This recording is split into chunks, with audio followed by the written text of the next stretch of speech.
አሜሪካ በዮርዳኖስ ምድር ለተገደሉባት 3 ወታደሮቿና በጽኑ ለቆሰሉት ከ40 በላይ የጦር ኃይል አባላቶቿ የበቀል ጥቃት በኢራን ምድር መምታት ሳይሆን ከተነኮሰች በቀጥታ የአሜሪካን እዞች እያሰሰች እንደምታወድም አስጠንቅቃለች። ኢራን ዛሬ ላይ ብዙዎች የሶስተኛው ዓለም ጦርነት አልተጀመረም ወይ ሲሉ ይጠይቃሉ። የአሜሪካው ፕሬዚደንት ጆ ባይደን ደግሞ በዮርዳኖስ ለደረሰባቸው የጦር ኃይል አባላቶቻቸው ግድያና ጥቃት የማዳግም ምላሽ ለመስጠት መወሰናቸው ተነግሯል።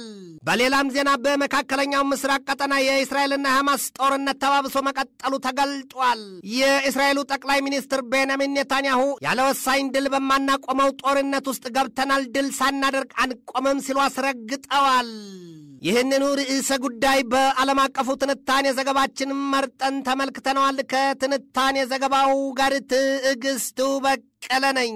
የበላችው ያገሳታል፣ በላዩ ያጎርሳታልን የሆነችዋ ዓለም መሽቶም ነግቶም የጦረኞች ምላስ የጦርነት ነጋሪት የሚጎሰምባት መድረክ ሆናለች። ኢራን ዛሬ በሰጠችው ቁርጥ ያለ መግለጫ አሜሪካ ወይም እስራኤል ይሏቸው ሀገራት ጥቂት የትንኮሳ አዝማሚያ ቢሰነዝሩ በቀጥታ የመካከለኛው ምስራቅ ቀጠና ምድር የእሳትና ሲድ ወዲያም የደም አበላ ከሰማይ ይወርድበታል፣ ከምድር ይጎርፍበታል ብላ አስጠንቅቃለች። ኢራን ይህንን ማስጠንቀቅ የሰጠችው በተባበሩት መንግስታት ድርጅት አምባሳደሯ አሚር ሳኢድ ራቫኒ በኩል ነው። ከ3 ቀናት በፊት ዮርዳኖስና ሶሪያ በሚዋሰኑበት ድንበር ለተፈጸመው የሰው አልባ የጦር አውሮፕላን ጥቃት አሜሪካ ኢራን ኃላፊነቱን ትወስዳለች ማለቷና ለከባድ የበቀል ምላሽ ምላ መገዘቷ አይዘነጋም። መህር ኒውስ ዛሬ ባሰራጨው ዘገባው ኢራን አንድም ትንኮሳ የሚፈጸምባት ከሆነ በቀጥታ የምትሰራውን ታውቃለች መባሉን አስታውቋል። ኢራን በዚህ ወቅት አሜሪካን ከመካከለኛው ምስራቅ ቀጠና ምድር በኃይል ለማስወጣት የሴራ እርምጃዋን ይዛለች ነው የሚባለው። አሜሪካ በዚህ ወቅት በከባድ ጦርነት ውስጥ መሆኗ ይነገራል።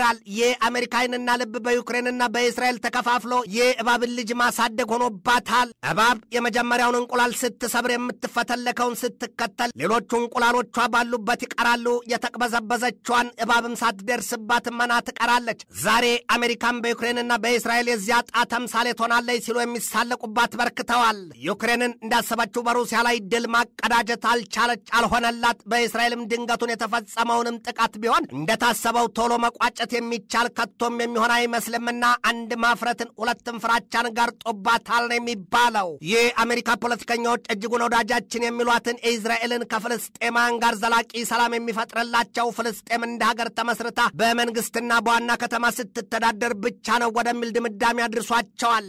ፍልስጤማውያን እንደ ሀገር መንግስት መስርተው የሚቆሙ ከሆነ ደግሞ ዋና ከተማቸው ኢየሩሳሌም ናት። ለእስራኤል 2 ፊት ስለት ያለውን ሰይፍ በጉሮሮ መዋጥን ሆኗል።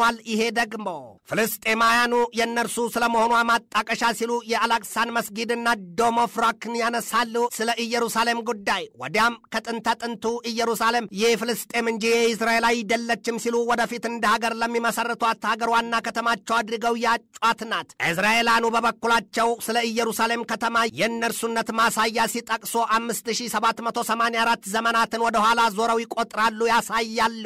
በዚያም የተነሳ ሁለቱ ህዝቦች ላይስማሙ በኢየሩሳሌም የባለቤትነት ጉዳይ ፍንጅርጅራቸው መውጣቱ ይታያል። በአሜሪካ እንደታቀደው ዩክሬን አሸንፋ ቢሆን ኖሮ የሩሲያን የኢራንና የቻይናን ወዲያም የሰሜን ኮሪያን ጥምረት የሚያዳክም እንደነበረ ይታያል። ይሁንና ግን የሩሲያና ዩክሬን ጦርነት በመንዛዛቱ የተነሳና የወታደራዊ ድጋፍ ሰጪዎቹ ምዕራባውያኑ ጫንቃ በመዳከሙ ወዲያም የሩሲያ ኃይል ከስልት መቀየር ጋር በመጠናከሩ የምዕራባውያኑን አንገት ያስደፋ ሆኗል። በሌላም ዜና የበላን ያብላለዋል የለበሰን ይበርደዋልን የሆነችው ዩክሬንም ዛሬም የወታደራዊ ድጋፍ የሚማጸኑ መሪዋን ቃላት እያስታጠቀች ድፍረት እየሰነቀች በምዕራባውያኑ መንግስታት ደጅ ሰጊድ ሰላም እያሉ ደጅ ጽናታቸውን አላቆሙም። ይሄ ሁሉ ሸክም ከብዶና ከማስጎንበስም አልፎ የንፉቅቅ የሆነባት አሜሪካ በተገዳዳሪዎቿና በባላንጦቿ የምስራቁ ዓለም መንግስታት በተለይም በሩሲያ፣ በቻይና፣ በኢራንና በሰሜን ኮሪያ ዘንድ የውሃ ረፋን ሆናለች ይሏታል። ቢጠጥር ቢጠነክር የማይወረወርም የማይፈነክትም። አሜሪካ በጦርነት ውስጥ ስለመሆኗ አሁን ያሉት መሪዎቿ ሊገልጡት ይፈራሉ ሲል የጆይስ ኒውስ ሲንዲኬት ዘገባ በስፋት ይዘረዝራል። በእርግጥም አሜሪካ ከ80 በላይ ሀገራት የጦር ኃይሏን ያሰፈረችና ጸብ ያለሽ በዳቦን የምታነፈንፍ ስለመሆኗ ይታያል። አሜሪካ በመካከለኛው ምስራቅ ቀጠና ከኢራን ጋር፣ በምስራቅ አውሮፓ ባልካን ቀጠና ከሩሲያ፣ በኮሪያ ልሳነ ምድር ከሰሜን ኮሪያና እንዲሁም በደቡብ ምስራቅ እስያ ቀጠና በታይዋን ደሴትና በደቡብ ቻይና ባህር መንስኤ ከቻይና ጋር በአፍ ወለምታ የከፋ ቃላት መለዋወጣቸውና ለደዳራ ጡንቻ ለራሳቸው መፈታተሽ ጊዜና አጋጣሚ የሚጠብቁ ስለመሆናቸው ይነገራል። አሜሪካ አሁን በመካከለኛው ምስራቅ ቀጠና ወዳጇ እስራኤል ከሐማስ ጋር በከፋ ጦርነት ውስጥ መሆኗን ተከትሎ ከለላ ብትሰጥ ብትዝት ብታስፈራራ ጉዳዩ በኢራን ቤት የሚጮህ ውሻ አይናከስም በሚል የአሜሪካን ጉዳይ ታጣጥለዋለች። ኢራን የአራት ወራትን ዕድሜ እንኳን በቅጡ አላስቆጠረም የሚባልለት የእስራኤልና የሐማስ ጦርነት ወደ 27,000 የሚጠጉ ቁጥር ያላቸው ፍልስጤማውያንን ሕይወታቸውን ቀምቷል። ከእስራኤልም ቢሆን ቁጥሩ በውል አይገለጥ እንጂ የሟቾቹ ቁጥር ማሻቀቡ ይነገራል። በዚያ ላይ ደግሞ የእስራኤልና የሐማስ ጦርነት ከሚያበቃበት የመፍትሄው ቀን በላይ የውስብስብ ቋጠረው ነገር መክፋቱና መስፋቱም ይታያል።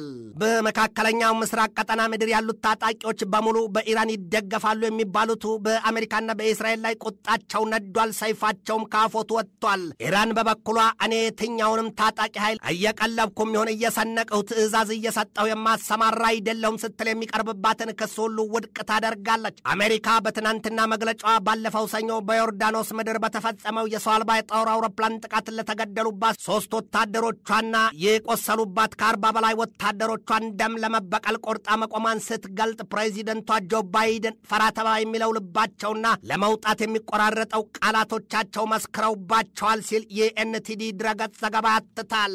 አሜሪካ አሁን በኢራን ላይ የበቀል ጥቃት ለመፈጸም የምትጠብቀው በዚያ የሰው አልባ የጦር አውሮፕላን ጥቃት የነማን እጅ አለበት የሚለው ምርመራ እስኪጠናቀቅና ግልጥ መረጃው እስኪገኝ ድረስ መሆኑን የዋይት ሃውስ ብሔራዊ ጸጥታ አማካሪው ጆን ኪርቢ አስታውቀዋል። ብቻ ግን በኢራን ላይ እርምጃ መወሰዱ የማይቀር ስለመሆኑ በአፋቸው ባይገልጡትም በልባቸው ማድባታቸው ይታያል።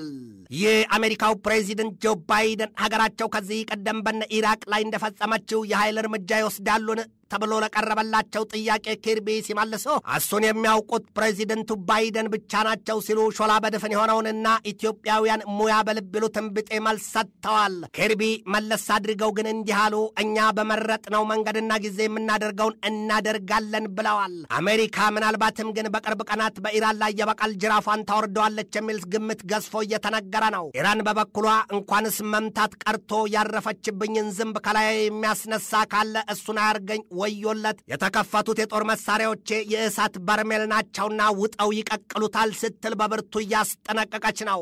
አሜሪካ በመካከለኛው ምስራቅ ቀጠና ለሌላ ጦርነት እንድትዘጋጅና ወደዚያው ትገባ ዘንድ የባይደን አስተዳደር ቆርጦ ተነስቷል ቢባልም ግን ከአውሮፓ ጋር አባሮቻቸው የትኛውም ሀገር ከኢራን ጋር ወደሚታቀደው ጦርነት ለመግባት የሚዳዳውን እንደሌለም ይነገራል። እንዲያውም አውሮፓኑ ባይደን በሄዱበት መንገድ ሄደው ከኢራን ጋር የገቡበትን ውጥረት ማርገብ አለባቸው የሚል አቋማቸውን ገልጠውላቸዋል ሲል የቢ92 ዘገባ ይተነትናል።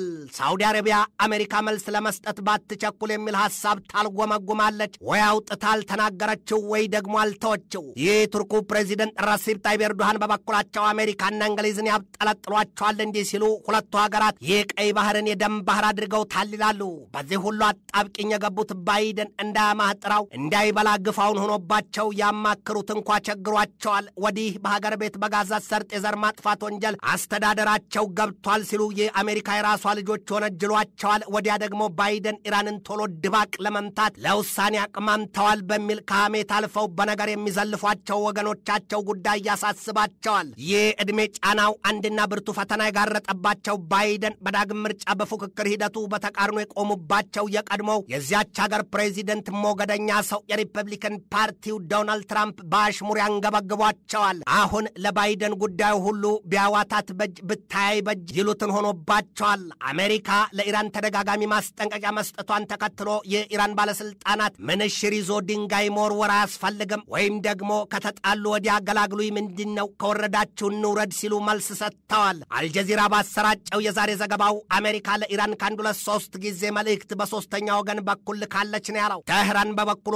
የአሜሪካን ዛቻና ማስጠንቀቂያ ከመጤፍ አልቆጥረውም ስትል አርፎ የመቀመጥን ምክር ለግሳለች። ሐማስ በእስራኤል ላይ ጥቃት ከፈጸመበት ከዚያ የአውሮፓኑ ጥቅምት 7 2023 ቅዳሜ ቀን ማለዳ ጀምሮ በመካከለኛው ምስራቅ ቀጠና በሰፈረው የአሜሪካ ኃይልና የጦር ማዘዣ ሰፈር ላይ ከ160 ጊዜ በላይ ጥቃት ተፈጽሟል። ጥቃቱን የፈጸሙት ታጣቂዎች በሙሉ በኢራን የሚደገፉ ብቻም ሳይሆን የሚመሩና የሚገፉ ናቸው ሲሉ የአሜሪካ ፖለቲከኞች ይከሳሉ። ኢራን ኢንተርናሽናል በሰራው ዘገባው ደግሞ የትኛውም ታጣቂ ኃይል ኢራንን ተጠያቂ ማድረግ ስህተት መሆኑን ያሳያል። ዘ ናሽናል ኢንተረስት በጥያቄ በጀመረው ዘገባው የሶስተኛው ዓለም ጦርነት አልተጀመረም ወይ ባለው መረጃው ወደ ጥቅምት 7ቱ የሐማስ ጥቃት ይመልስና ያሳያል። የእስራኤሉ የውጭ ጉዳይ ሚኒስትር ካትስ ባለፈው ጥር 2 2024 ንግግራቸው ዊ አር ኢን ዘ ሚድል ኦፍ ወርልድ ዋር 3 አገንስት ኢራን ማለታቸው አይዘነጋም። እንደ አውሮፓኑ አቆጣጠር በሰኔ 6 2021 ዘ ሂል ባሰራጨው ዘገባው ደግመው አሜሪካ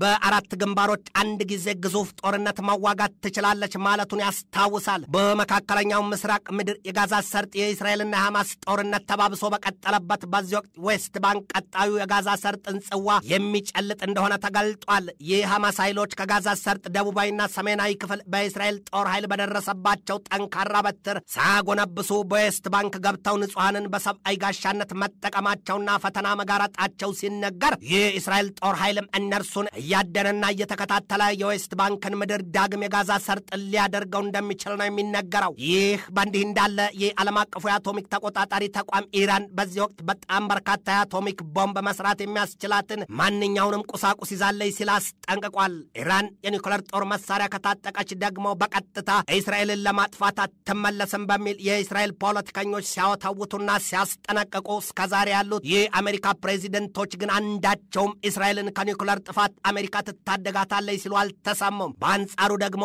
የአሜሪካ መሪዎች ሁሉም በለዘብተኛነትና በንቀትም ወዲያም በጥላቻም ጭምር ኢራንን መፈረጃቸው ሀገሪቱ አጎንብሳ የኒውክሌር ጦር መሳሪያ እንድትሰራ አብቅተዋታል ነው የሚባለው። ኢራን በኒውክሌር ጦር መሳሪያዋ እስራኤልን ብቻ አጥፍታ አትቆምም፣ አሜሪካንንም እንደ ባለጸጋ ገበታ ጣፋጭ ራት ሳልቅጣ ታሳርፋታለች ሲሉ ስጋታቸውን የሚያጋሩት ብዙዎች ናቸው።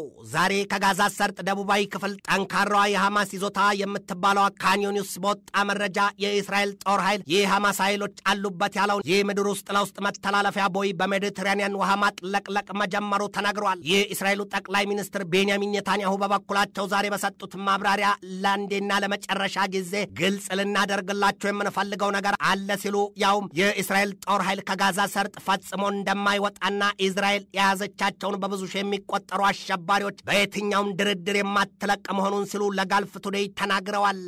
ትንታኔ ዘገባውን ስናዘጋጅ በዋቢነት ፎክስ ኒውስን፣ ሜይል ኦንላይንን፣ ማላይ ሜይልን፣ ኢየሩሳሌም ፖስትን፣ ዘ አሜሪካን ስፔክታተርና ስኩፕ ኢንዲፔንደንት ኒውስን ተጠቅመናል።